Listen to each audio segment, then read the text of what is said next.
엄마 진짜 미쳤어? 왜 죄 없는 우리 남편한테 도둑놈이라고 뒤집어 씌워? 날카로운 파열음과 함께 순자의 고개가 거칠게 돌아갔고 뺨에서는 불에 댄 듯한 통증보다 더 뜨거운 비참함이 퍼져나갔습니다.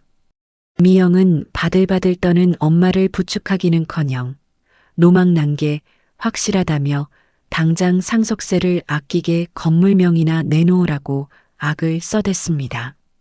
30억을 들여 사온 의사 사위가 딸을 완전히 세뇌시켰다는 사실을 깨달았지만 제 뱃속으로 낳은 자식에게 뺨을 맞은 충격에 순자는 숨조차 쉴 수 없었습니다. 핏기 없는 장모의 얼굴을 보며 사위 준석은 뒤에서 비릿한 미소를 지었고 순자는 그제야 자식 농사가 완전히 망했음을 뼈저리게 실감했습니다. 시작하기 전에 구독과 좋아요 부탁드립니다. 항상 응원해주시는 많은 분들께 감사드립니다. 강남 한복판의 대형병원 로비에서 60대 여성이 경비원 앞에 막혀 서 있었습니다. 손에 들린 고급 나나분이 무색하게 그녀의 얼굴은 굴욕감으로 붉게 달아올라 있었죠. 경비원은 그녀를 위아래로 훑어보더니 코를 찡그렸습니다. 아줌마, 여기 병원장실은 아무나 못 들어가요. 약속 있어요? 그 순간 지나가던 간호사가 수군거리는 소리가 들렸습니다. 저 사람 또 왔네. 원장님 장모라는데 왜 저렇게 초라해 보이지? 박순자는 입술을 깨물었습니다.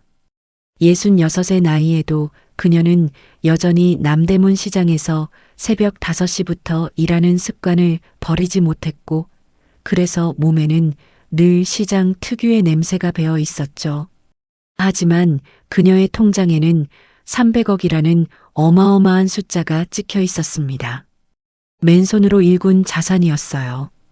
순자는 세상에서 가장 사랑하는 딸 미영을 위해서라면 뭐든 할 수 있는 사람이었습니다. 미영은 어릴 때부터 외모 콤플렉스가 심했어요. 순자를 닮아 투박한 얼굴이 늘 컴플렉스였죠.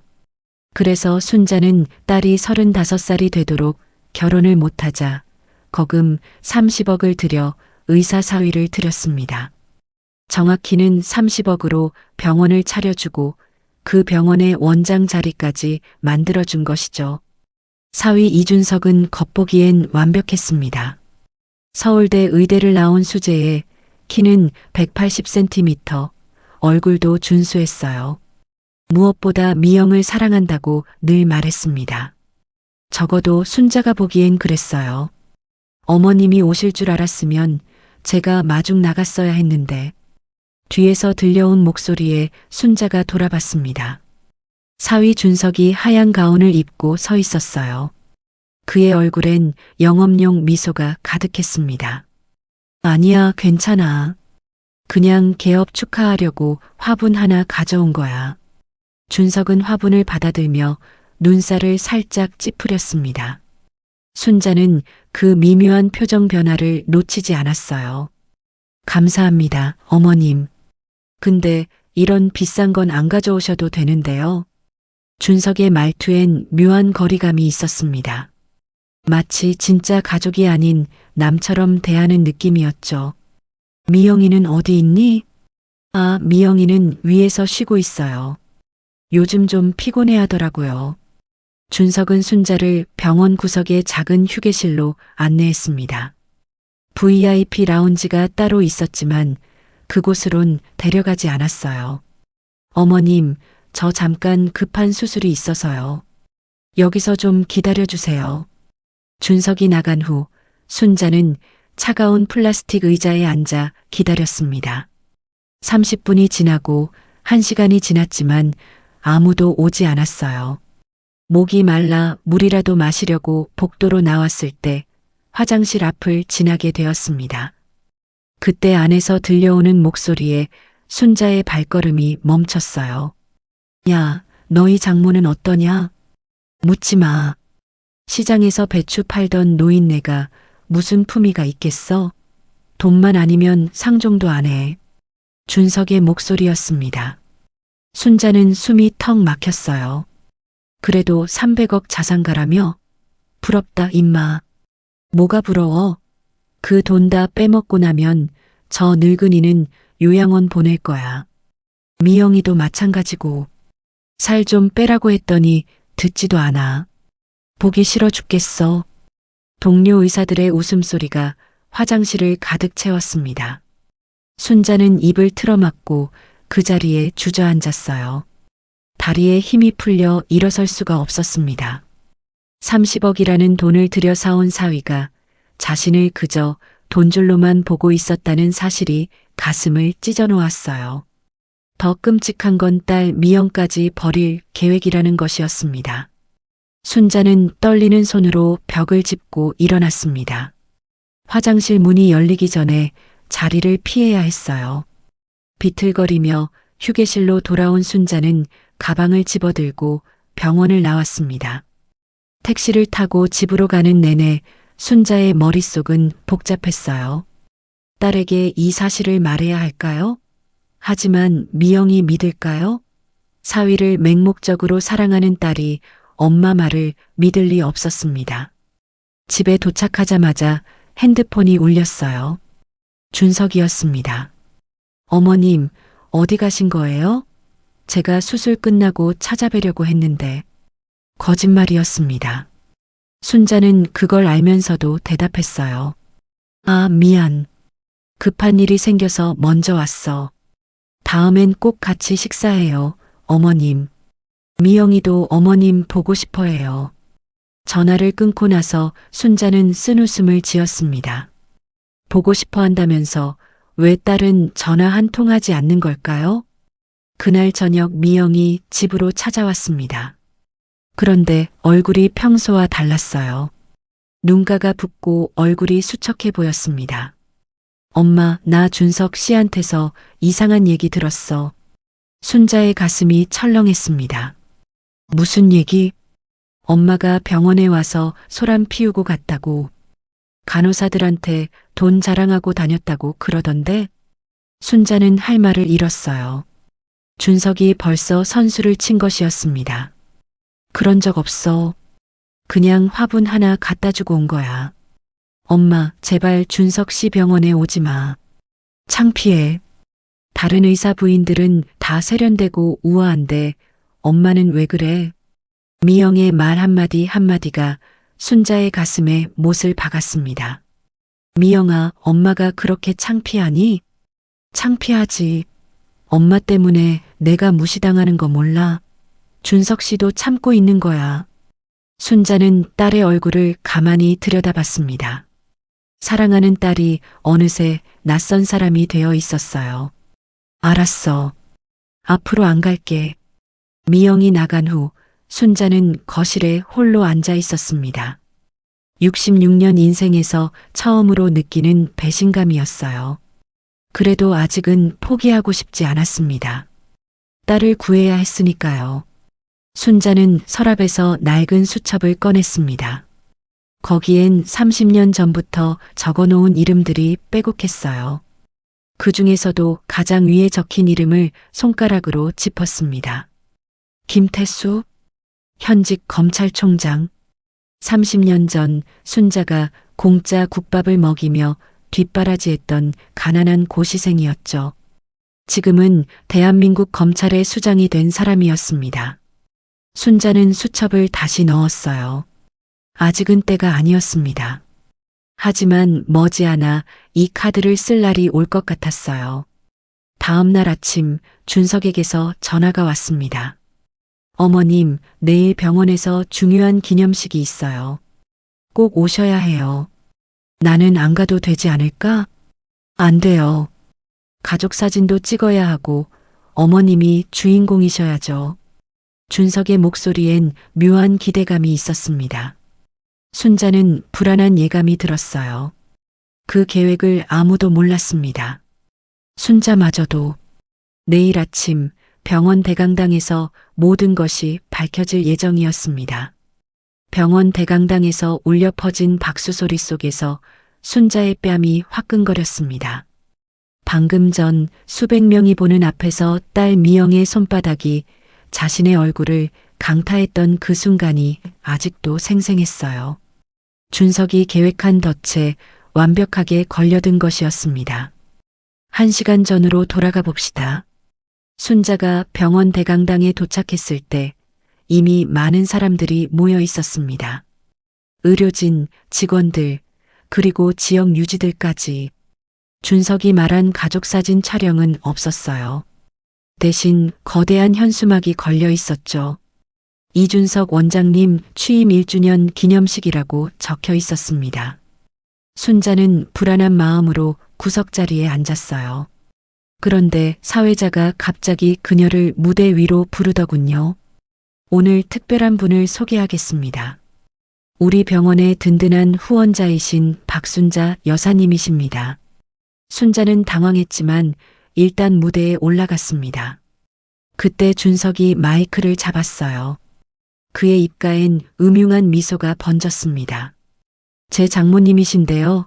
요즘 건강이 좀 안 좋으셔서 걱정입니다. 특히 기억력이 많이 떨어지셨어요. 순자가 반박하려는 순간 준석이 더 큰 소리로 말했습니다. 어제도 저희 집에 오셔서 없는 돈을 달라고 하시더라고요. 300억이 있다고 주장하시는데 사실 시장에서 근근히 사시는 분이에요.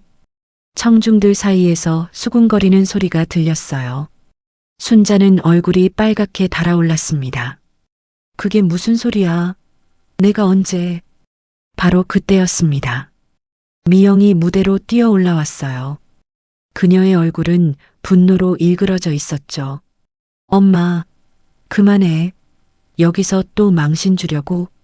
그리고는 모든 사람이 보는 앞에서 순자의 뺨을 때렸습니다. 찰싹하는 소리가 대강당에 울려 퍼졌어요. 그것이 1시간 전 일이었습니다. 지금 순자는 집으로 돌아와 거실 소파에 앉아 있었어요. 뺨은 여전히 얼얼했고 가슴은 찢어질 듯 아팠습니다. 미영이 현관문을 열고 들어왔습니다. 순자는 딸을 보지 않고 창밖만 바라봤어요. 엄마 미안해. 근데 엄마가 먼저 잘못했잖아. 왜 그런 거짓말을 해? 순자는 천천히 고개를 돌렸습니다.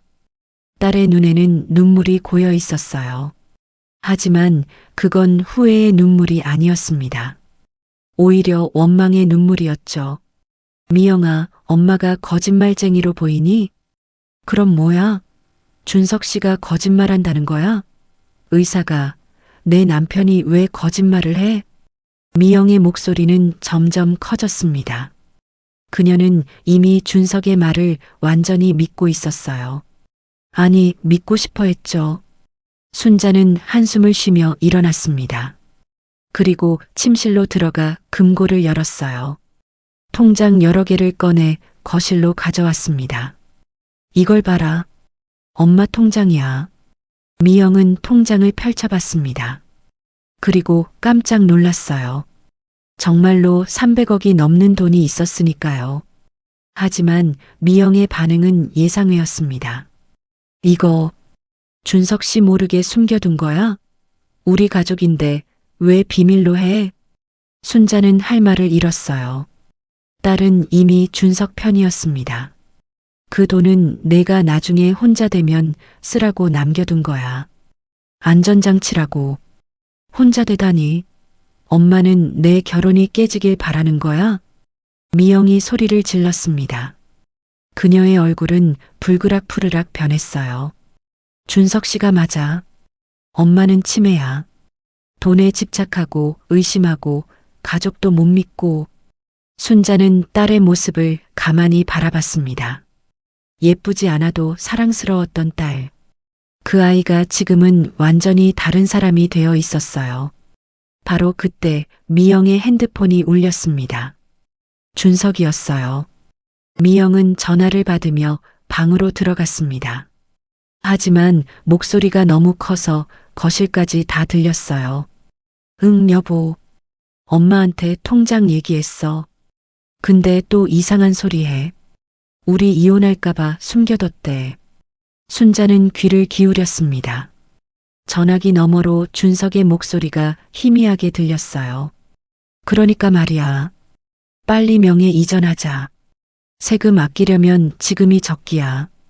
어머님 상태가 더 나빠지기 전에 해야 해. 미영이 방에서 나왔습니다. 표정이 단호했어요. 엄마, 건물이랑 땅 명예 준석 씨한테 넘겨. 세금 때문에 그래. 나중에 엄마 돌아가시면 상속세가 너무 많대. 순자는 고개를 저었습니다. 안 돼. 그건 절대 안 돼. 왜? 우리가 남이야? 준석 씨가 사위잖아. 미영은 테이블을 쾅 내리쳤습니다. 그 충격으로 찻잔이 바닥에 떨어져 산산조각이 났어요. 엄마가 돈 때문에 우리 부부 사이를 갈라놓으려는 거지? 질투하는 거야? 딸이 잘 되는 게 그렇게 싫어? 그 말에 순자의 가슴이 무너져 내렸습니다. 자신이 평생 모은 재산을 지키려는 것이 딸에게는 질투로 보이다니요. 미영아, 한 번만 엄마 말 들어봐. 준석이가 너한테 하는 말 정말 다 진심일까? 왜 그렇게 급하게 재산을 넘기라고 할까? 엄마야말로 왜 그래? 준석 씨는 의사야. 돈이 없어서 엄마 재산을 노리겠어? 병원 수입만 해도 엄청난데. 미영은 화가 나서 집을 나가려고 했습니다. 순자가 팔을 잡았어요. 어디 가니? 준석 씨한테 가야지. 엄마랑 있으면 미칠 것 같아. 순자는 딸의 팔을 놓아줄 수밖에 없었습니다. 미영이 현관문을 쾅 닫고 나간 후 집안은 깊은 정적에 잠겼어요. 순자는 깨진 찻잔 조각을 주우며 눈물을 흘렸습니다. 날카로운 조각에 손가락을 베었는지 피가 났지만 가슴의 상처보다는 아프지 않았어요. 그날 밤 순자는 잠을 이룰 수 없었습니다. 딸이 완전히 준석에게 세뇌당했다는 것을 깨달았으니까요. 그래서 결심했습니다. 이제는 가만히 있을 수 없다고. 새벽 4시 순자는 조용히 일어나 옷을 갈아입었습니다. 그리고 서류 가방을 들고 집을 나섰어요. 향한 곳은 변호사 사무실이었습니다. 박 여사님, 이른 시간에 무슨 일이세요? 오랜 친구이자 변호사인 정 변호사가 물었습니다. 재산을 지켜야 해요. 사위가 이상해요. 딸까지 꼬드겨서 내 재산을 빼앗으려고 해요. 정 변호사는 순자의 이야기를 듣고 고개를 끄덕였습니다. 일단 재산을 동결시켜야겠네요. 그리고 성년후견인 제도를 역이용해 봅시다. 역이용이요? 네. 여사님이 먼저 스스로를 보호하는 장치를 만드는 거예요. 그럼 사위가 함부로 못 건드립니다. 순자는 서류에 서명했습니다. 이제 준석이 아무리 꼬드겨도 재산은 안전했어요. 집으로 돌아오니 아침 6시였습니다. 그런데 현관 앞에 누군가 서 있었어요. 준석이었습니다. 어머님, 어디 다녀오세요? 준석의 눈빛이 매서웠습니다. 평소의 가식적인 미소는 온데간데 없었어요. 산책 다녀왔어. 새벽에요? 서류 가방 들고요? 준석이 한 걸음 다가왔습니다. 순자는 본능적으로 뒤로 물러났어요. 어머님, 미영이한테 들었어요. 재산 이전 안 하신다고요? 그래. 안 해. 순자의 대답에 준석의 표정이 일그러졌습니다. 왜 가족을 못 믿으세요? 제가 그렇게 믿음직스럽지 못합니까? 가족? 넌 날 가족으로 생각하지 않잖아. 순자의 말에 준석이 픽 웃었습니다. 증거 있어요? 없으면 명예훼손이에요. 그때 준석의 주머니에서 약병이 떨어졌습니다. 순자가 재빨리 주워 라벨을 봤어요. 향정신성 의약품이었습니다. 이게 뭐야? 아, 그거요? 어머님 드리려고 가져온 비타민이에요. 요즘 기억력이 떨어지셨다고 해서. 준석이 약병을 빼앗으려 했지만 순자는 꽉 쥐고 놓지 않았습니다. 비타민에 왜 향정신성 의약품이라고 써 있어? 어머님이 잘못 보신 거예요. 돌려주세요. 두 사람이 실랑이를 벌이던 중 미영이 나타났습니다. 무슨 일이야? 준석이 재빨리 연기를 시작했어요. 여보, 어머님이 내 약을 뺏어가려고 해. 이상한 약이라고 오해하시는 것 같아. 미영은 엄마를 노려봤습니다. 엄마, 또 시작이야? 준석 씨가 얼마나 신경 써주는데. 순자는 딸과 사위를 번갈아 봤습니다. 두 사람의 눈빛에서 같은 것을 발견했어요. 탐욕이었습니다. 그녀는 누구도 믿을 수 없다는 것을 깨달았습니다. 내일 아침 준석의 병원에서 모든 진실이 드러날 예정이었죠. 순자의 손이 덜덜 떨렸습니다. 찻잔을 들려고 했지만 제대로 잡을 수가 없었어요. 방금 전 준석이 건넨 비타민을 먹은 지 30분밖에 지나지 않았는데 온몸에 힘이 빠지고 눈앞이 흐릿해졌습니다. 그녀는 소파에 기대며 가쁜 숨을 몰아쉬었죠. 일주일 전부터였습니다. 준석이 매일 아침 비타민이라며 알약을 가져다 줬어요. 어머님, 건강 챙기셔야죠. 이거 특별히 제가 구한 거예요. 처음엔 거부했지만 미영이 옆에서 계속 재촉했습니다. 엄마, 준석 씨가 얼마나 신경 쓰는데 그래. 제발 좀 드셔. 그래서 순자는 딸 앞에서만이라도 약을 먹는 척했어요. 하지만 오늘은 준석이 끝까지 지켜보는 바람에 정말로 삼켜야 했습니다. 약 기운이 퍼지면서 순자의 정신이 몽롱해졌어요. 손발이 자기 것 같지 않았고 말도 제대로 나오지 않았습니다. 그때 거실로 준석과 미영이 들어왔어요. 어머님, 괜찮으세요? 준석의 목소리가 동굴 속에서 들리는 것처럼 울렸습니다. 순자는 고개를 들려고 했지만 목에 힘이 없었어요. 이상해. 왜 이러지? 순자가 중얼거리자 미영이 다가왔습니다. 엄마, 또 연기해? 아프지도 않으면서.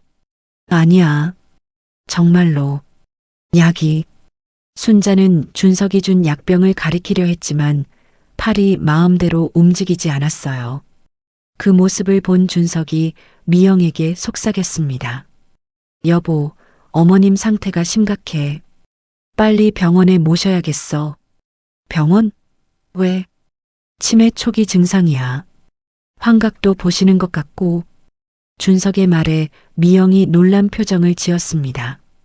하지만 그녀는 남편의 말을 곧바로 믿었어요. 그럼 어떡해? 입원시켜야 해? 일단 지켜보자. 근데 여보, 어머님 재산 문제는 빨리 해결해야 해. 이러다 정말 치매 걸리시면 법적으로 복잡해져. 두 사람의 대화가 순자의 귀에 들렸지만 그녀는 반박할 수 없었습니다. 혀가 굳어버린 것처럼 말이 나오지 않았으니까요. 그날 밤 순자는 악몽에 시달렸습니다. 준석이 주사기를 들고 다가오는 꿈, 미영이 자신을 비웃는 꿈. 새벽 3시에 깨어났을 때 온몸이 땀으로 젖어 있었어요. 순자는 비틀거리며 화장실로 갔습니다. 거울에 비친 자신의 모습이 낯설었어요. 눈은 퀭하니 들어가 있었고 얼굴은 창백했습니다. 그래서 결심했어요. 더는 그 약을 먹지 않겠다고. 다음 날 아침 준석이 또 약을 들고 왔을 때 순자는 거부했습니다. 안 먹어. 그 약 먹으면 이상해져. 어머님, 그게 바로 치매 증상이에요. 약을 의심하고 피해망상에 빠지는 거.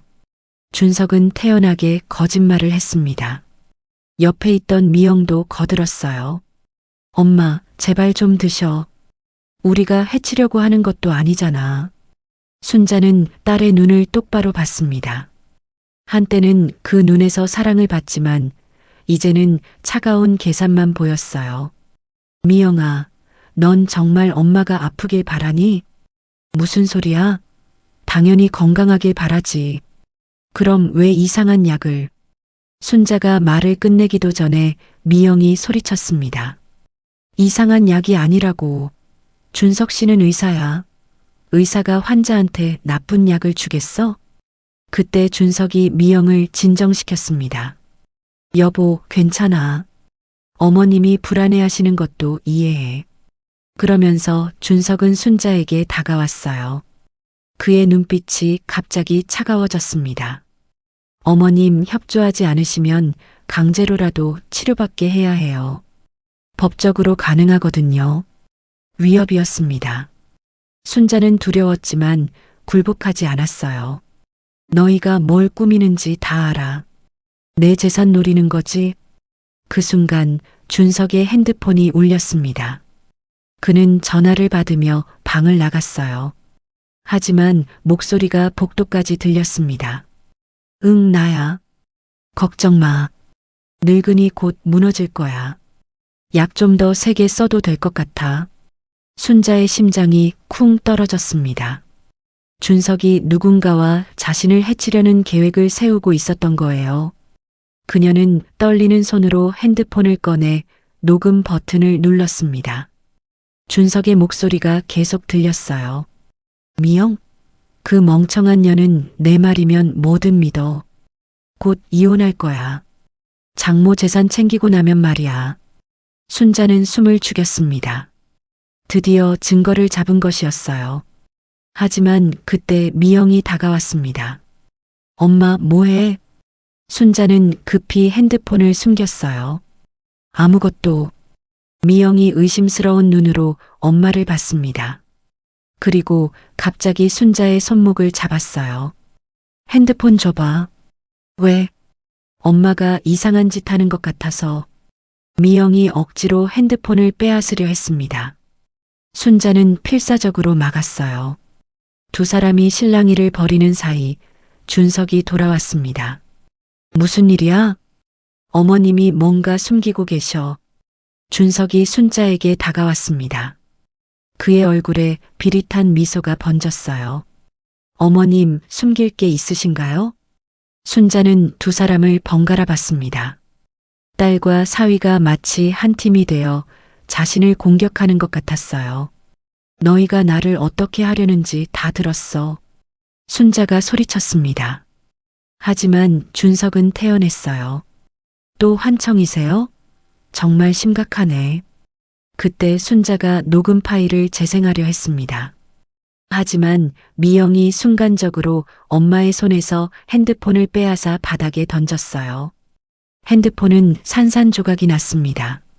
엄마, 정신 차려. 그리고 미영은 또다시 엄마의 뺨을 때렸습니다. 이번엔 더 세게, 더 차갑게. 이제 그만해. 우리를 의심하지 마. 순자는 뺨을 감싸며 딸을 바라봤습니다. 미영의 눈에는 눈물 대신 분노만 가득했어요. 준석이 미영을 안아주며 말했습니다. 여보, 괜찮아. 어머님은 아프신 거야. 그러면서 준석은 순자를 향해 으스스한 미소를 지었어요. 어머님, 이제 정말 병원에 모셔야겠네요. 자해 위험도 있으신 것 같고. 순자는 절망감에 빠졌습니다. 증거도 사라지고 딸마저 자신을 믿지 않았으니까요. 그날 밤 순자는 잠든 척하며 거실에서 준석과 미영의 대화를 들었습니다. 내일 아침 일찍 병원으로 데려가자. 폐쇄병동에. 정말 괜찮을까? 당연하지. 의사인 내가 진단서 써주면 끝이야. 순자는 눈을 감았습니다. 내일이면 자신이 감금될 거라는 걸 알았어요. 하지만 아직 포기하지 않았습니다. 그녀에겐 마지막 카드가 남아 있었으니까요. 새벽 4시 순자는 조용히 일어났습니다. 그리고 속옷 안에 숨겨둔 낡은 수첩을 꺼냈어요. 거기 적힌 번호로 문자를 보냈습니다. 태수야, 나 순자다. 국밥 한 그릇 먹고 싶다. 그것은 30년 전 약속한 암호였습니다. 위급할 때 쓰라고 했던. 김태수 검찰총장이 그 문자를 받게 될지는 아무도 몰랐습니다. 순자조차도. 내일 아침 정신병원 앞에서 모든 것이 뒤바뀔 예정이었습니다. 구급차 안에서 순자는 끈에 묶인 채 몸부림쳤습니다. 입에는 재갈이 물려 있었고 팔다리는 단단히 고정되어 있었어요.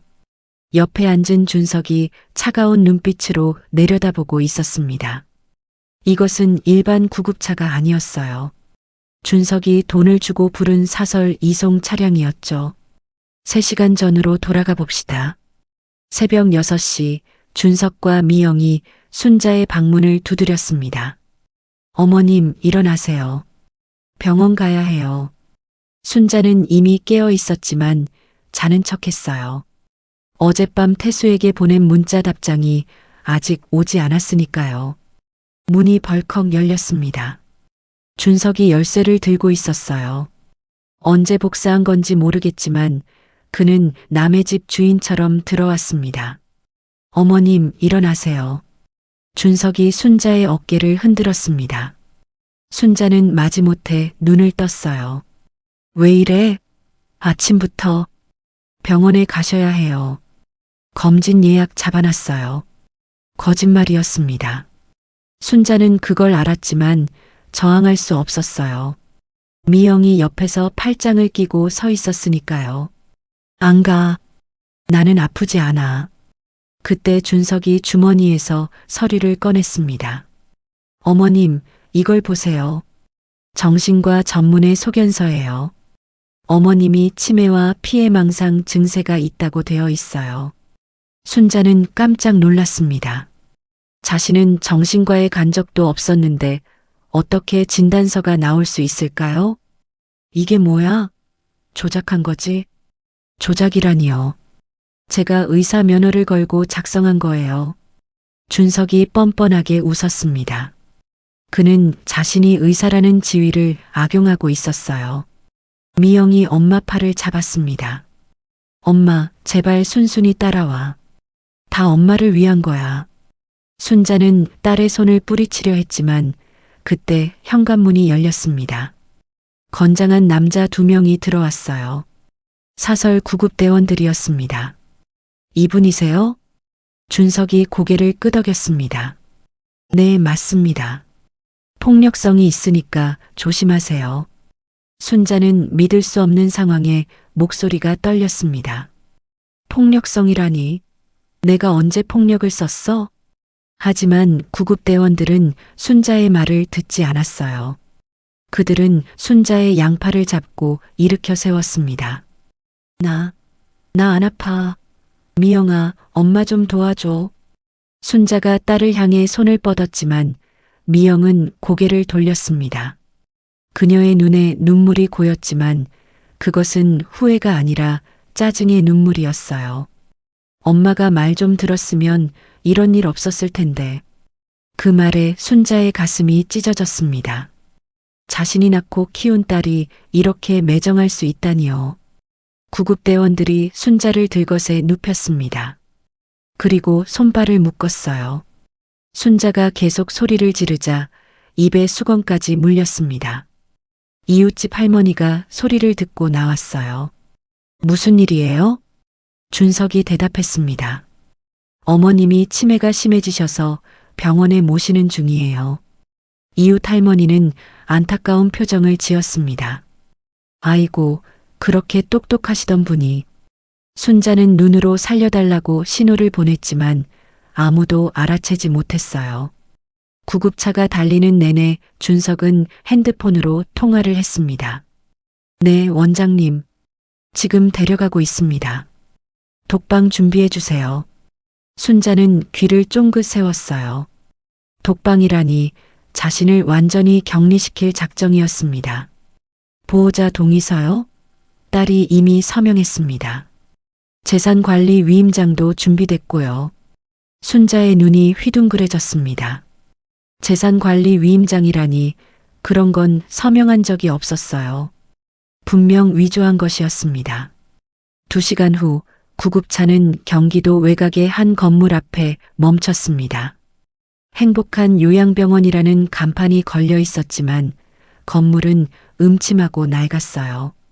창문엔 모두 쇠창살이 달려 있었습니다. 순자는 들것에 실려 병원 안으로 들어갔습니다. 복도는 어둡고 습했어요. 곳곳에서 신음소리가 들렸습니다. 이곳은 병원이 아니라 감옥이었어요. 원장이라는 사람이 나와서 준석과 악수를 했습니다.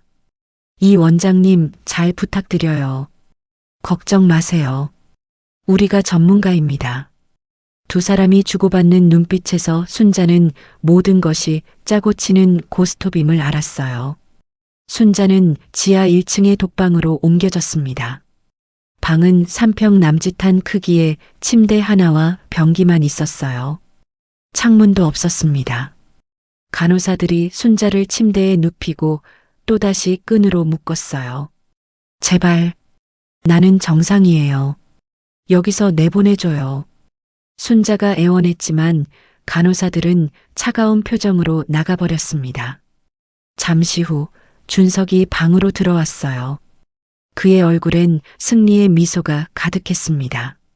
어머님, 이제 좀 조용해지시겠네요. 왜 이러는 거야? 내가 너한테 뭘 잘못했어? 준석이 순자의 머리맡에 앉았습니다. 그리고 속삭이듯 말했어요. 어머님 재산이 필요해요. 병원 확장하려면 돈이 많이 들거든요. 그럼 부탁하면 되잖아. 부탁이요? 어머님이 순순히 주실 분이 아니잖아요. 준석은 주머니에서 주사기를 꺼냈습니다. 이제부터 매일 이 주사를 맞으실 거예요. 정신이 몽롱해지는 약이죠. 한 달만 맞으면 진짜 치매 환자처럼 될 겁니다. 순자는 공포에 떨었습니다. 이 악마 같은 사위가 자신을 완전히 망가뜨릴 작정이었어요. 미영이는 알고 있어? 미영이요? 그 바보가 뭘 알겠어요. 저만 믿고 있는걸요. 준석이 간호사를 불렀습니다. 그들이 순자의 팔을 꽉 잡았어요. 준석이 주사 바늘을 순자의 팔에 꽂았습니다. 안 돼. 하지 마. 하지만 이미 늦었습니다. 차가운 약물이 혈관으로 들어왔어요. 순자의 의식이 흐려지기 시작했습니다. 준석이 나가면서 말했어요. 아, 변호사나 경찰 기대하지 마세요. 여기는 합법적인 의료기관이고 전 의사예요. 누가 믿겠어요? 문이 쾅 닫혔습니다. 순자는 어둠 속에 혼자 남겨졌어요. 약 기운이 퍼지면서 순자의 정신이 몽롱해졌습니다. 하지만 그녀는 포기하지 않았어요. 혀 밑에 숨겨둔 작은 쪽지를 만지작거렸습니다. 거기엔 태수의 번호가 적혀 있었죠. 그녀는 기회를 기다렸습니다. 청소부라도 좋고 배식 담당자라도 좋았어요. 누군가에게 이 쪽지를 전달할 수만 있다면 3일째 되는 날 드디어 기회가 왔습니다. 청소를 하러 온 아주머니가 순자와 눈이 마주쳤어요. 도와주세요. 제발. 청소부 아주머니는 주위를 둘러보더니 가까이 왔습니다. 뭘 도와드릴까요? 순자는 떨리는 손으로 쪽지를 건넸어요. 이 번호로 전화 한 통만 국밥 먹고 싶다고 전해주세요. 청소부 아주머니는 망설였지만 순자의 간절한 눈빛에 쪽지를 받았습니다. 그 전화 한 통이 모든 것을 바꿀 줄은 아무도 몰랐습니다. 준석조차도. 내일 오후 병원 로비에서 예상치 못한 손님들이 들이닥칠 예정이었습니다. 검찰청 회의실에서 김태수 검찰총장의 핸드폰이 울렸습니다. 회의 중에는 절대 전화를 받지 않는 그였지만 화면에 뜬 메시지를 보고 얼굴색이 변했어요. 남대문 이모가 국밥 한 그릇 먹고 싶어 한다는 짧은 문자였습니다. 태수는 벌떡 일어서며 회의를 중단시켰죠. 긴급 상황입니다. 회의는 여기서 마치겠습니다. 부하 검사들이 놀란 표정으로 서로를 바라봤습니다. 대한민국 검찰의 수장이 이렇게 다급한 모습을 보인 적은 없었으니까요. 태수는 비서실장을 불렀습니다.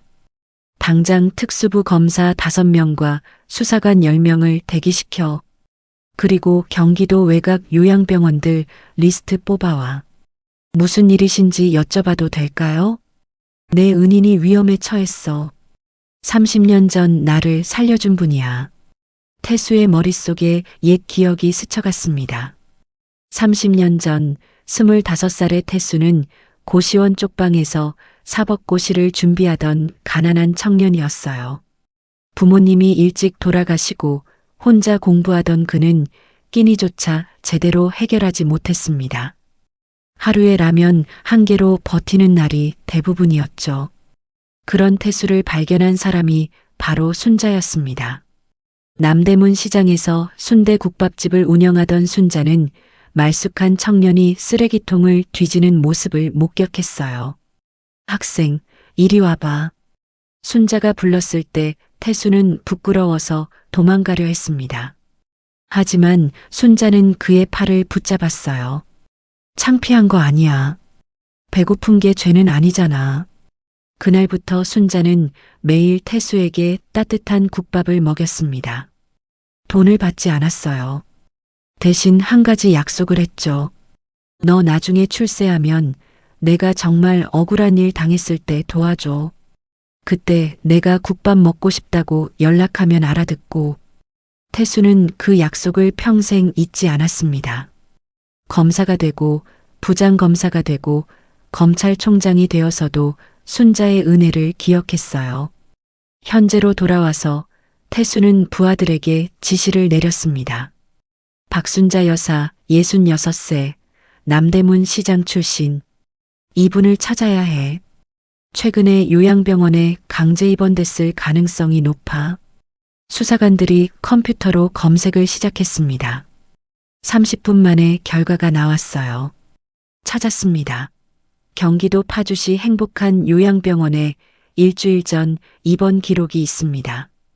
입원 사유는 치매 및 피해 망상이라고 되어 있는데 보호자가 사위 이준석, 딸 박미영으로 되어 있습니다.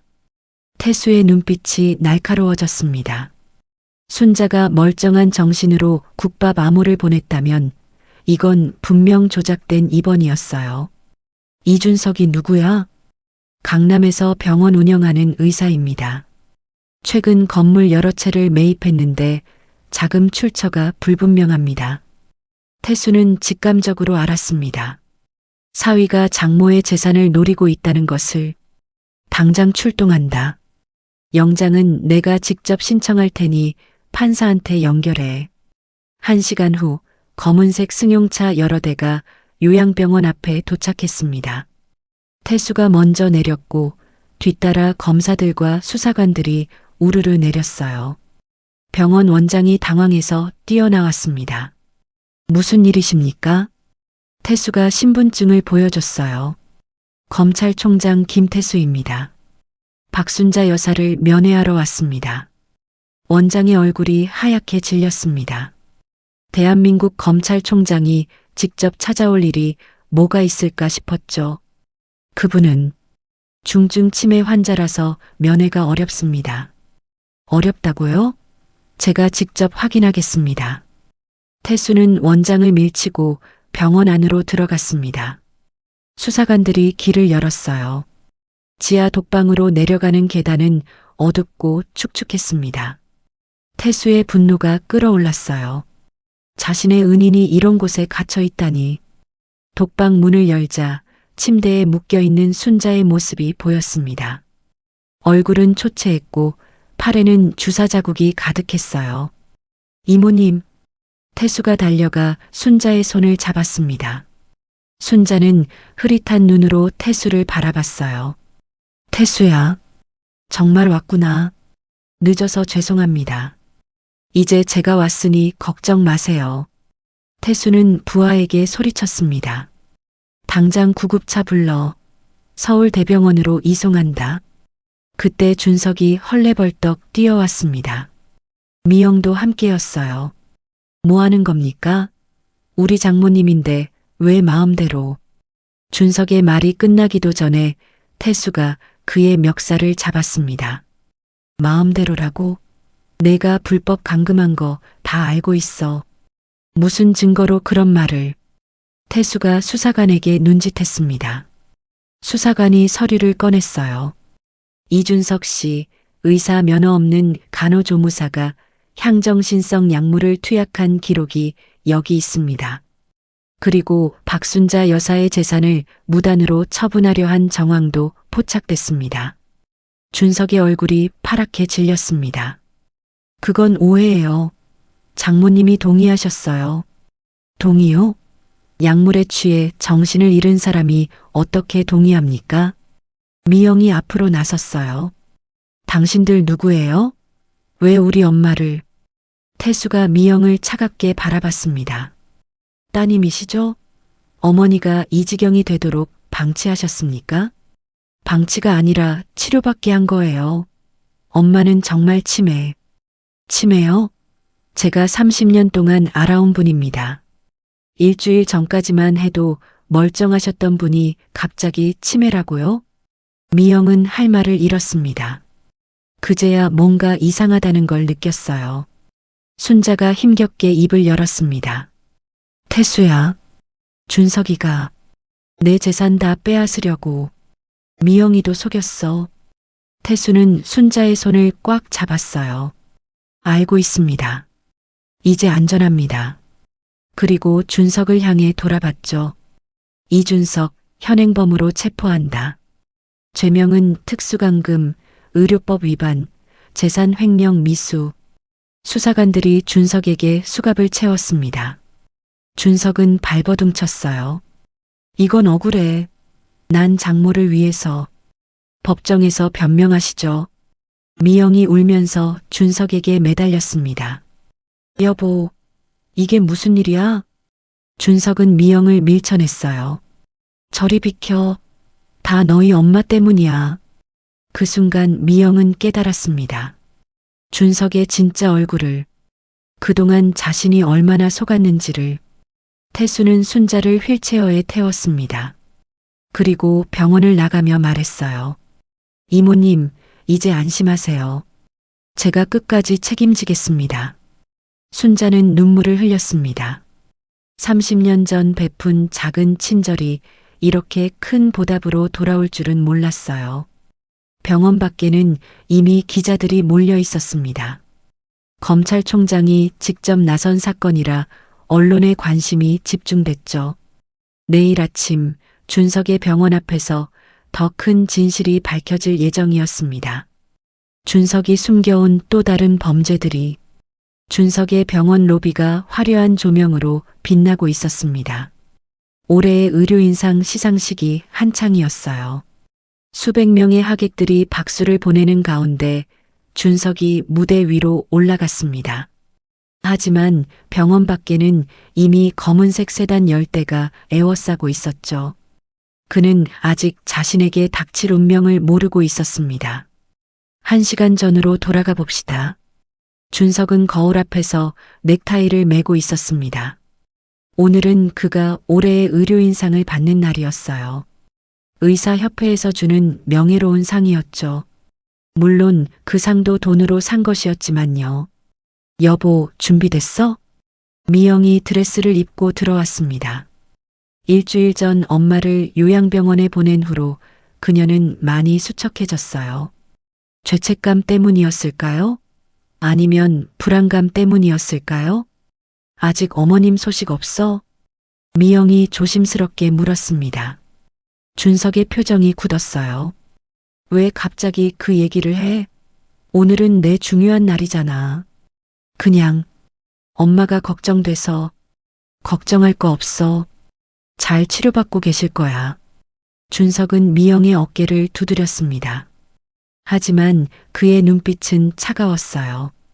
두 사람이 병원 로비로 내려갔을 때 이미 많은 사람들이 모여 있었습니다. 의사들, 간호사들, 그리고 지역 유지들까지 모두가 준석을 축하하러 온 사람들이었어요. 사회자가 마이크를 잡았습니다. 이제 올해의 의료인상 수상자 이준석 원장님을 모시겠습니다. 박수가 터졌습니다. 준석은 득의양양한 표정으로 무대에 올랐어요. 트로피를 받고 마이크를 잡았습니다. 감사합니다. 이 상을 받게 되어 영광입니다. 준석은 미리 준비한 수상 소감을 읊기 시작했어요. 특히 이 자리를 빌려 한 분께 감사 인사를 드리고 싶습니다. 바로 저의 장모님이신 박순자 여사님입니다. 청중들이 웅성거렸습니다. 준석은 슬픈 표정을 지었어요. 완벽한 연기였죠. 장모님은 현재 치매로 투병 중이십니다. 하지만 그분의 희생과 사랑이 있었기에 제가 이 자리에 설 수 있었습니다. 몇몇 사람들이 눈시울을 붉혔습니다.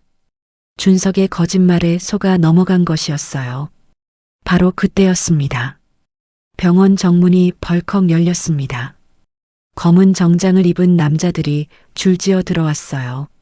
맨 앞에는 김태수 검찰총장이 있었습니다. 로비가 순식간에 조용해졌어요. 모두가 숨을 죽였습니다. 대한민국 검찰총장이 왜 여기 왔을까요? 준석은 당황했지만 애써 미소를 지었습니다. 아, 김 총장님이 축하하러 오셨나 봅니다. 감사합니다. 그는 무대에서 내려와 태수에게 다가갔어요. 손을 내밀며 악수를 청했습니다. 영광입니다, 총장님. 제 시상식에 와주시다니. 하지만 태수는 준석의 손을 외면했습니다. 그리고 차가운 목소리로 말했어요. 이준석 원장, 당신을 체포하러 왔습니다. 로비가 술렁였습니다. 준석의 얼굴이 하얗게 질렸어요. 체포요? 무슨 말씀이신지. 그때 병원 입구로 또 다른 사람이 들어왔습니다. 휠체어를 탄 순자였어요. 태수가 직접 휠체어를 밀고 있었습니다. 미영이 비명을 질렀습니다. 엄마. 순자는 딸을 차갑게 바라봤습니다. 일주일 만에 만난 모녀였지만 그 사이에는 깊은 골이 파여 있었어요. 태수가 준석을 향해 말했습니다. 당신이 장모를 불법 감금하고 약물로 학대한 증거를 모두 확보했습니다. 그럴 리가. 전 장모님을 치료한 거예요. 준석이 발뺌했지만 소용없었습니다. 태수는 서류를 꺼내 보여줬어요. 행복한 요양병원 지하 독방에서 발견된 주사기에서 향정신성 약물이 검출됐습니다. 당신 지문도 나왔고요. 청중들이 수군거리기 시작했습니다. 올해의 의료인이 환자를 학대했다니 충격적인 일이었어요. 준석은 미영을 쳐다봤습니다. 여보, 당신이 아는 거잖아. 어머님이 치매라서 어쩔 수 없었다고 말해줘. 미영은 입술을 깨물었습니다. 그녀도 이제 진실을 알고 있었어요. 엄마가 멀쩡했다는 것을, 자신이 속았다는 것을. 준석 씨, 정말 엄마를 해친 거예요? 해치다니. 난 당신을 위해서. 준석의 말이 끝나기도 전에 순자가 입을 열었습니다. 목소리는 약했지만 분명했어요. 준석이는 내 재산을 빼앗으려고 했어요. 미영이까지 버릴 계획이었고요. 청중들이 경악했습니다. 준석이 소리쳤어요. 거짓말. 치매 환자의 헛소리예요. 그때 태수가 핸드폰을 꺼냈습니다. 그럼 이것도 거짓말입니까? 태수는 녹음 파일을 재생했어요. 준석이 누군가와 통화하는 내용이었습니다. 돈만 챙기면 그 뚱뚱한 마누라도 버릴 거야. 장모 재산이 300억이 넘어. 다 내 것이 될 거야. 로비가 충격에 빠졌습니다. 미영의 다리가 풀려 주저앉았어요. 이럴 수가. 날 버리려고 했어? 준석은 더 이상 변명하지 못했습니다. 증거가 너무 확실했으니까요. 태수가 수사관들에게 지시했습니다. 체포해. 수사관들이 준석에게 수갑을 채웠어요. 준석은 발버둥 쳤습니다. 이건 음모야. 난 억울해. 하지만 아무도 그의 말을 믿지 않았습니다. 그가 무대에서 받은 트로피가 바닥에 떨어져 산산조각이 났어요.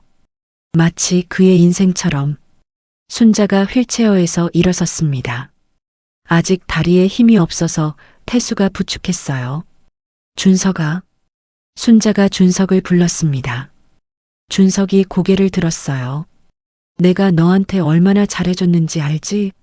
30억으로 병원도 차려주고 원장 자리도 만들어줬어. 준석은 대답하지 못했습니다. 그런데 넌 날 배신했어. 내 딸까지 이용했지. 순자는 천천히 준석에게 다가갔습니다. 그리고 품에서 뭔가를 꺼냈어요. 따뜻한 국밥 한 그릇이었습니다. 이게 뭔지 알아? 내가 30년 전 태수에게 먹인 국밥이야. 이 한 그릇이 나를 구했어. 순자는 국밥을 준석의 발 앞에 쏟았습니다. 너한테는 국밥 한 그릇도 아까워.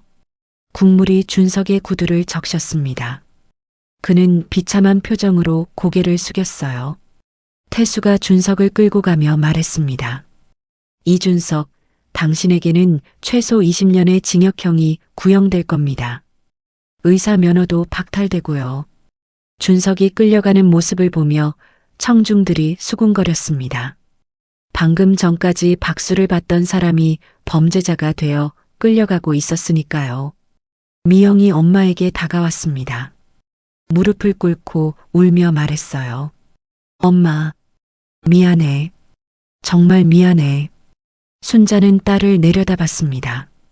미워하고 싶었지만 그래도 딸이었어요. 일어나. 여기서 이러지 마. 미영이 고개를 들었습니다. 눈물로 얼룩진 얼굴이 처참했어요. 엄마, 나를 용서해 줄 수 있어? 순자는 대답하지 않았습니다. 아직은 용서할 수 없었으니까요. 태수가 순자에게 말했습니다. 이모님, 이제 안전합니다. 재산도 모두 되찾아드리겠습니다. 순자는 고개를 끄덕였습니다. 그리고 로비를 둘러봤어요. 수백 명의 눈이 자신을 보고 있었습니다. 그녀는 마이크를 잡았습니다. 여러분, 돈이 전부가 아닙니다. 진짜 중요한 건 사람이에요. 청중들이 숨을 죽이고 들었습니다. 내가 30년 전 베푼 작은 친절이 오늘 나를 구했습니다. 그것이 순자가 남긴 마지막 말이었습니다. 내일 아침 법원에서 준석의 첫 공판이 열릴 예정이었습니다. 준석의 집 지하실에서 여자의 울음소리가 새어나왔습니다. 문은 밖에서 자물쇠로 잠겨 있었고 안에서는 미영이 문을 두드리며 살려달라고 외치고 있었어요. 그녀가 갇힌 지 벌써 3일째였습니다. 남편이 체포된 후 준석의 내연녀가 그녀를 가둔 것이었죠. 이틀 전으로 돌아가 봅시다. 준석이 체포된 다음 날 미영은 집으로 돌아왔습니다. 엄마에게 용서를 구했지만 거절당한 후였어요. 집은 텅 비어 있었습니다. 준석이 없는 집이 이렇게 크고 쓸쓸하게 느껴질 줄은 몰랐죠.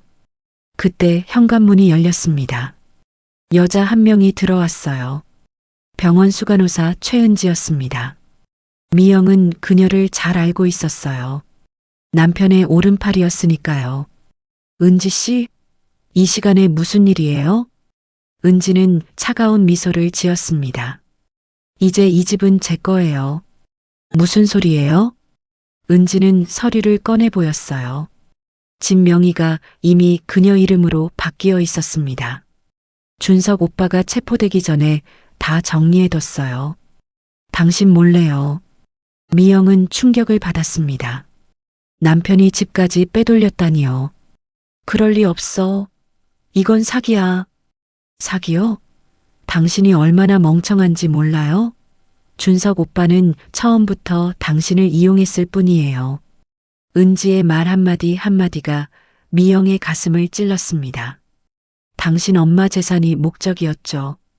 근데 당신이 너무 뚱뚱하고 보기 싫어서 나랑 사귀기 시작한 거예요.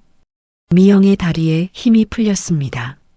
모든 게 거짓이었다는 걸 이제야 완전히 깨달은 거예요. 그래서 준석 씨랑 당신이 맞아요. 1년 전부터 사귀었어요. 당신이 멍청하게 아무것도 모르는 동안 은지가 미영에게 다가왔습니다. 그리고 뺨을 때렸어요. 미영이 엄마에게 했던 것처럼. 이제 당신 차례예요. 당신도 정신병원에 가야겠어요. 미영이 놀라서 뒤로 물러났습니다. 무슨 짓이야? 하지만 은지 뒤에서 건장한 남자 2명이 나타났어요. 그들은 미영을 붙잡았습니다. 나, 살려줘. 미영이 소리쳤지만 소용없었어요. 그녀는 지하실로 끌려갔습니다. 그리고 갇혔죠. 은지가 문 밖에서 말했습니다. 며칠 굶으면 정신병원 가는 것에 동의할 거예요. 그럼 당신 재산도 내 거가 되겠죠. 그렇게 미영은 지하실에 갇혔습니다. 빛도 들지 않는 어둠 속에서 그녀는 처음으로 엄마의 고통을 이해했어요. 현재로 돌아와서 3일째 되는 날이었습니다.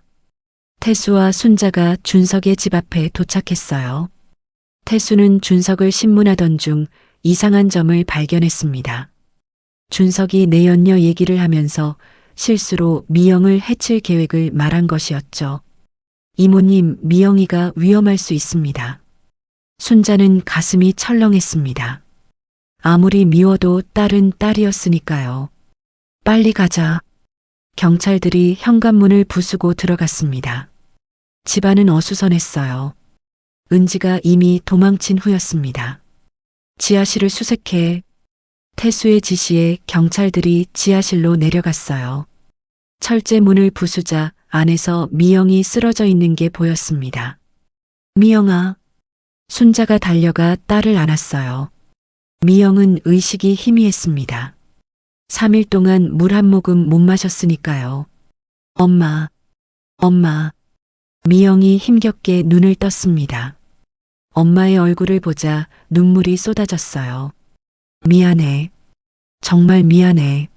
엄마. 순자도 울었습니다. 딸이 이 지경이 된 걸 보니 가슴이 찢어졌어요. 괜찮아. 이제 안전해. 구급차가 도착했습니다. 미영을 병원으로 옮기는 동안 순자는 딸의 손을 꼭 잡고 있었어요. 병원에서 의사가 말했습니다. 다행히 생명에는 지장 없습니다. 며칠 입원하면 회복될 거예요. 순자는 안도의 한숨을 쉬었습니다. 그리고 딸의 머리맡에 앉았어요. 미영이 깨어났을 때 순자가 죽을 끓이고 있었습니다. 따뜻한 죽 냄새가 병실에 퍼졌어요. 엄마가 끓인 죽이야. 먹어. 미영은 떨리는 손으로 숟가락을 들었습니다. 따뜻한 죽이 목으로 넘어가자 또 눈물이 났어요. 엄마, 난 정말 나쁜 딸이야. 엄마를 때리고 의심하고. 그만해. 지난 일이야. 순자는 딸의 손을 잡았습니다. 넌 속은 거야. 준석이가 너를 이용한 거지. 그래도 난 엄마를 믿지 않았어. 엄마보다 그 나쁜 놈을 믿었어. 미영은 흐느꼈습니다. 순자는 딸을 안아줬어요. 따뜻한 엄마의 품이었습니다. 그때 태수가 병실로 들어왔습니다. 이모님, 최은지를 체포했습니다. 정말요? 네. 공항에서 도망치려다 잡혔어요. 미영 씨를 감금한 혐의로 구속될 겁니다. 미영이 고개를 들었습니다. 그 여자가 준석 씨의 진짜 연인이었어요. 나는 그저 돈을 위한 도구였고요. 태수가 고개를 끄덕였습니다. 알고 있습니다. 준석이 자백했어요. 처음부터 계획된 일이었다고. 미영은 자신의 어리석음에 치를 떨었습니다. 왜 엄마 말을 듣지 않았을까요? 엄마, 나 앞으로 어떻게 살아야 해? 순자가 딸의 머리를 쓰다듬었습니다. 처음부터 다시 시작하는 거야. 넌 아직 젊잖아. 38살인데. 그게 뭐 늙은 나이야? 엄마는 66인데도 새로 시작하려고 해. 순자의 말에 미영이 놀랐습니다. 새로 시작한다고? 그래. 너랑 같이 작은 가게를 하나 열까 해. 정직하게 일하면서 사는 거야. 미영의 눈에 희망이 보였습니다. 엄마가 자신을 용서하고 다시 기회를 주는 것이었어요. 정말 나랑 같이 일할 거야? 당연하지. 넌 내 딸이니까. 모녀는 서로를 꼭 안았습니다. 상처는 깊었지만 그래도 가족이었으니까요. 태수가 미소를 지으며 나갔습니다. 그는 순자의 마음이 얼마나 큰지 새삼 느꼈어요. 배신한 딸을 용서하고 다시 받아주는 그 마음이. 일주일 후 미영이 퇴원했습니다. 순자와 함께 작은 분식집을 열 준비를 시작했어요. 화려한 삶은 끝났지만 오히려 마음은 편안했습니다. 그날 저녁 모녀는 함께 저녁을 먹었습니다. 소박한 밥상이었지만 따뜻했어요. 엄마 고마워. 뭘 고마워해. 다시 기회를 줘서 다시는 엄마를 배신하지 않을게. 순자는 고개를 끄덕였습니다. 그리고 말했어요. 미영아, 기억해. 돈으로 산 사랑은 가짜야. 진짜는 이렇게 같이 밥 먹고 같이 울고 웃는 거야. 미영은 그 말을 가슴에 새겼습니다. 그들은 몰랐습니다. 내일 법정에서 더 큰 폭탄이 터질 거라는 걸. 검찰청 취조실에서 준석이 책상을 쾅 내리쳤습니다. 그의 얼굴은 분노로 일그러져 있었어요. 맞은편에 앉은 태수 검찰총장은 차분한 표정으로 서류를 넘기고 있었죠. 그리고 문이 열리며 순자가 들어왔습니다. 그녀의 손에는 뜨거운 국밥 한 그릇이 들려 있었어요. 2시간 전으로 돌아가 봅시다. 준석은 구치소에서 검찰청으로 호송되었습니다. 수갑을 찬 그의 모습은 일주일 전과 완전히 달랐어요.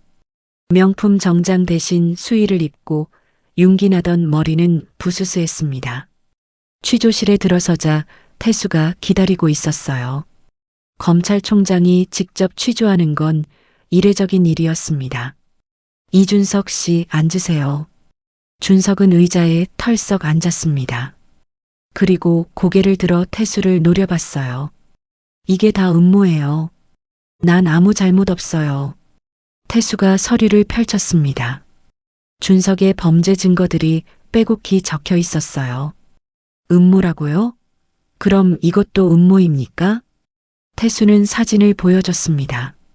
순자가 지하 독방에 묶여 있는 모습이었어요. 이건 치료를 위해서. 치료요? 향정신성 약물을 불법 투약한 게 치료입니까? 준석의 얼굴이 창백해졌습니다. 변명할 수 없는 증거였으니까요. 그리고 이건 뭐죠? 태수가 또 다른 서류를 꺼냈어요. 준석이 순자의 재산을 빼돌리려 한 기록이었습니다. 위조한 위임장, 불법 명예 이전 시도, 횡령 계획서까지. 당신이 직접 작성한 거 맞죠? 준석은 입을 다물었습니다. 뭘 말해도 불리할 뿐이었어요. 그때 태수가 녹음 파일을 재생했습니다. 미영이도 처리하고 장모 재산 다 빼먹고 은지랑 해외로 도망갈 거야. 준석 자신의 목소리였어요. 내연녀와 통화한 내용이었죠. 이건 불법 녹음이에요. 증거로 쓸 수 없어요. 준석이 발버둥 쳤지만 태수는 침착했습니다. 당신이 먼저 장모님을 불법 감금하고 약물을 투여했습니다. 그 과정에서 얻은 증거는 정당합니다. 준석은 할 말을 잃었어요. 자신이 판 함정에 자신이 빠진 격이었으니까요. 변호사를 부를게요. 그러세요. 하지만 이 사건을 맡을 변호사가 있을까요? 당신은 의사로서 환자를 해쳤고 사위로서 장모를 학대했어요. 태수의 말에 준석은 고개를 숙였습니다. 그래도 끝까지 발뺌했어요. 전 장모를 위했어요. 정말 치매 증상이 있었다고요. 바로 그때 문이 열렸습니다. 순자가 들어왔어요. 그녀는 휠체어를 타고 있었지만 눈빛은 또렷했습니다. 준석이 놀라서 일어났습니다. 장모님, 앉아요. 순자의 목소리는 차가웠습니다. 그녀는 천천히 준석 앞으로 다가갔어요. 준석 씨, 내가 왜 너한테 30억을 줬는지 알아? 준석은 대답하지 못했습니다. 내 딸이 행복하길 바라서였어. 근데 넌 뭘 했니? 순자의 목소리가 떨렸습니다. 분노와 슬픔이 섞여 있었어요. 딸을 속이고 나를 가두고 재산을 훔치려 했지. 심지어 미영이까지 버릴 계획이었고 그건 오해. 준석이 변명하려 했지만 순자가 손을 들어 막았습니다. 그래, 너는 처음부터 우릴 돈으로만 봤어. 사람으로 안 봤지. 순자는 가져온 국밥을 테이블에 올려놨어요. 김이 모락모락 피어올랐습니다. 이게 뭔지 알아? 준석은 고개를 저었습니다. 30년 전 내가 태수한테 매일 끓여준 국밥이야. 돈 한 푼 안 받고 줬어. 순자는 국밥을 들어 올렸습니다. 왜 그랬는지 알아? 사람이니까. 배고픈 사람을 보면 먹이는 게 사람이야. 그리고 순자는 국밥을 준석의 머리 위에 부었습니다. 뜨거운 국물이 준석의 얼굴을 타고 흘렀어요. 으악! 준석이 비명을 질렀습니다. 화상을 입을 정도는 아니었지만 굴욕감은 컸어요. 너한테는 국밥 한 그릇도 아까워. 넌 사람이 아니니까. 순자의 말에 취조실이 조용해졌습니다. 준석은 국물을 닦으며 고개를 숙였어요. 태수가 일어섰습니다. 이준석, 당신의 죄목을 다시 말하겠습니다. 태수는 서류를 읽기 시작했어요. 특수감금, 의료법 위반, 약물 불법 투여, 횡령 미수, 위조사문서 행사, 그리고 살인 미수. 살인 미수라니요? 준석이 놀라서 고개를 들었습니다. 당신이 장모님께 투여한 약물의 양을 보세요. 조금만 더 했으면 목숨이 위험했습니다. 태수는 의료 감정서를 보여줬어요. 최소 20년에서 최대 30년의 형량이 예상됩니다. 의사 면허는 당연히 영구 박탈이고요. 준석의 얼굴이 흙빛이 되었습니다. 자신의 인생이 완전히 끝났다는 걸 깨달은 거예요. 제발 한 번만 용서해 주세요. 다시는 안 그럴게요. 준석이 무릎을 꿇었습니다. 하지만 순자는 차갑게 돌아섰어요. 용서? 내 딸한테나 빌어요. 당신이 속이고 버리려 했던 그 딸한테. 순자가 취조실을 나가려 할 때 준석이 소리쳤습니다. 장모님, 제발. 전 정말 미영이를 사랑했어요. 순자가 멈춰섰습니다. 그리고 돌아보며 말했어요. 사랑? 돈을 사랑한 거지. 진짜 사랑은 상대를 위해 희생하는 거야. 넌 그저 이용했을 뿐이야. 그 말을 끝으로 순자는 취조실을 나갔습니다. 준석은 바닥에 주저앉아 울었어요. 아니, 울부짖었습니다. 모든 걸 잃은 사람의 절망적인 울음이었죠. 태수가 수사관을 불렀습니다. 구치소로 돌려보내요. 내일 구속영장 실질심사가 있을 겁니다. 준석이 끌려가면서도 계속 용서를 빌었지만 아무도 들어주지 않았어요. 복도에서 순자와 미영이 기다리고 있었습니다. 미영은 엄마 손을 꼭 잡고 있었어요. 엄마 고생했어. 괜찮아. 이제 끝났어. 모녀는 서로를 바라보며 미소를 지었습니다. 상처는 남았지만 그래도 함께였으니까요. 태수가 다가왔습니다. 이모님, 내일 공판에서 증언해 주셔야 합니다. 알았어. 끝까지 할게. 순자는 단호했습니다. 정의가 승리하는 모습을 끝까지 지켜볼 작정이었어요. 그들은 아직 몰랐습니다. 준석이 숨겨둔 더 큰 범죄가 있다는 걸. 내일 오전 법정에서 모든 진실이 드러날 예정이었습니다. 법정에서 판사의 목소리가 울려 퍼졌습니다. 피고인 이준석에게 징역 20년을 선고합니다. 방청석이 술렁거렸어요. 삭발한 준석이 수의를 입고 고개를 떨구었습니다. 그의 옆에 앉은 국선 변호사도 한숨을 쉬었죠.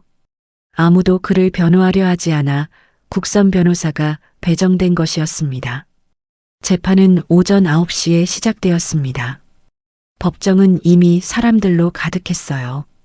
이 사건이 언론에 크게 보도되면서 많은 사람들의 관심을 끌었으니까요. 의사가 장모를 학대하고 재산을 노렸다는 충격적인 내용이었습니다. 순자는 증인석에 앉아 있었습니다. 휠체어는 필요 없었어요. 일주일간의 치료로 많이 회복했으니까요. 옆에는 미영이 함께 있었습니다. 검사가 일어섰습니다. 태수가 직접 지명한 특별검사였어요. 피고인 이준석은 의사로서 그리고 사위로서 절대 해서는 안 될 범죄를 저질렀습니다. 검사는 증거 자료를 하나씩 제시했습니다. 순자가 갇혀있던 독방 사진, 불법 투약된 약물 분석표, 위조된 서류들이 스크린에 떴어요. 피고인은 장모인 피해자를 일주일간 불법 감금하고 향정신성 약물을 투여해 정신을 파괴하려 했습니다. 준석의 변호사가 일어났습니다. 재판장님, 피고인은 장모님의 치매를 치료하려 했을 뿐입니다. 하지만 검사가 바로 반박했어요. 그럼 왜 정식 의료 절차를 거치지 않았습니까? 왜 지하 독방에 가뒀습니까? 변호사는 할 말이 없었습니다. 증거가 너무 확실했으니까요. 그때 판사가 순자에게 물었습니다. 피해자께서 직접 진술하시겠습니까? 순자가 고개를 끄덕였어요. 그녀는 천천히 일어섰습니다. 저는 이 사람을 사위로 막기 위해 30억을 들였습니다. 병원도 차려주고 집도 사줬어요. 법정이 조용해졌습니다. 모두가 순자의 말에 귀를 기울였어요. 왜 그랬냐고요? 딸이 행복하길 바라서였습니다. 못생긴 딸이 사랑받길 원했어요. 순자의 목소리가 떨렸습니다. 미영이 고개를 숙였어요. 하지만 이 사람은 처음부터 돈만 노렸습니다. 딸을 속이고 저를 가두고 심지어 딸까지 버릴 계획이었어요. 순자가 준석을 가리켰습니다. 제가 약에 취해 정신을 잃어가는 동안 이 사람은 제 재산을 다 빼돌리려 했습니다. 검사가 또 다른 증거를 제시했어요. 준석과 내연녀의 통화 녹음이었습니다. 장모 돈 다 챙기면 너랑 하와이로 갈 거야. 그 뚱보 마누라는 정신병원에 쳐넣고 방청석에서 분노의 탄식이 터져나왔습니다. 준석은 고개를 더 숙였어요. 판사가 준석에게 물었습니다. 피고인 할 말이 있습니까? 준석이 고개를 들었습니다. 그의 눈은 충혈되어 있었어요. 저는 잘못했습니다. 하지만 전 정말, 뭘 정말이요? 판사가 차갑게 물었습니다. 정말 처음엔 미영 씨를 사랑했습니다. 그 말에 미영이 일어섰어요. 거짓말. 당신은 날 한 번도 사랑한 적 없어. 미영의 목소리에는 분노와 슬픔이 섞여 있었습니다. 당신은 나를 뚱보라고 불렀어. 내 돈만 필요했던 거잖아. 준석은 대답하지 못했습니다. 사실이었으니까요. 검사가 최후 진술을 했습니다. 피고인 이준석은 의사 면허를 악용해 환자를 해쳤고 가족의 신뢰를 배신했습니다. 엄중한 처벌이 필요합니다. 판사는 잠시 침묵했습니다. 그리고 판결문을 읽기 시작했어요. 피고인의 죄질이 극히 불량합니다. 의사로서 환자를 보호해야 할 의무를 저버렸고 사위로서 가족을 해쳤습니다. 판사의 목소리가 법정에 울렸습니다. 특히 자신의 지위를 이용해 범죄를 저지른 점, 반성의 기미가 보이지 않는 점을 고려했습니다. 준석의 얼굴이 파랗게 질렸어요. 피고인 이준석에게 징역 20년을 선고합니다. 그리고 의사 면허는 영구 박탈합니다. 방청석에서 박수가 터져 나왔습니다. 정의가 실현된 순간이었어요. 준석이 소리쳤습니다. 재판장님, 한 번만 용서해 주세요. 제가 잘못했습니다. 하지만 판사는 이미 자리를 떠났습니다. 교도관들이 준석을 끌고 나갔어요. 장모님, 미영아, 제발. 준석의 절규가 법정에 울렸지만 아무도 돌아보지 않았습니다. 내연녀 최은지도 징역 7년을 선고받았어요. 미영을 감금한 죄였습니다. 재판이 끝나고 법원 밖으로 나온 순자와 미영. 기자들이 몰려들었어요. 피해자님, 소감 한 말씀 부탁드립니다. 순자가 마이크를 잡았습니다. 돈이 전부가 아닙니다. 진짜 중요한 건 사람의 마음이에요. 그리고 미영을 바라보며 말했어요. 딸과 다시 시작하려고 합니다. 이번엔 정직하게 소박하게 살 거예요. 기자들이 사진을 찍는 가운데 모녀는 서로의 손을 꼭 잡았습니다. 태수가 다가왔어요. 이모님 고생하셨습니다. 고마워, 태수야. 내가 없었으면 난 아직도 그 지옥에 있었을 거야. 태수가 고개를 숙였습니다. 이모님이 저를 살려주신 은혜에 비하면 이건 아무것도 아니에요. 순자는 태수의 어깨를 두드렸어요. 이제 우리도 국밥 한 그릇 먹으러 갈까? 좋죠. 제가 살게요. 세 사람은 법원을 떠났습니다. 준석의 비명소리는 이제 들리지 않았어요. 한 달 후 준석은 교도소에서 후회의 나날을 보내고 있었습니다. 그가 노렸던 300억은 온전히 순자와 미영의 것이 되었어요. 미영은 엄마와 함께 작은 분식집을 열었습니다. 화려한 의사 부인의 삶은 끝났지만 오히려 행복했어요. 정직하게 일하며 사는 삶이 얼마나 소중한지 깨달았으니까요. 순자는 가게에서 국밥을 끓이며 생각했습니다. 돈으로 산 사랑은 금방 떠나가지만 진심으로 맺은 인연은 영원하다. 그것이 그녀가 얻은 교훈이었습니다. 내일 아침 작은 분식집에서 새로운 이야기가 시작될 예정이었습니다. 미영이 무릎을 꿇고 엄마 앞에서 울부짖었습니다. 엄마, 내 손 잘라버리고 싶어. 엄마 뺨 때린 이 손을. 순자는 아무 말 없이 부엌으로 들어갔어요. 딸이 좋아하던 꽃게탕 냄새가 집안에 퍼지기 시작했습니다. 모든 재판이 끝나고 집으로 돌아온 모녀의 첫날 밤이었죠. 6개월이 지난 지금이었습니다. 준석이 교도소에 수감된 후 순자와 미영은 천천히 일상을 되찾아갔어요. 집은 압류 딱지가 붙었다가 떨어진 흔적으로 여기저기 상처가 났지만 그래도 그들의 집이었습니다. 순자는 부엌에서 꽃게탕을 끓이며 생각에 잠겼어요. 딸이 자신의 뺨을 때렸던 그날 얼마나 가슴이 아팠는지.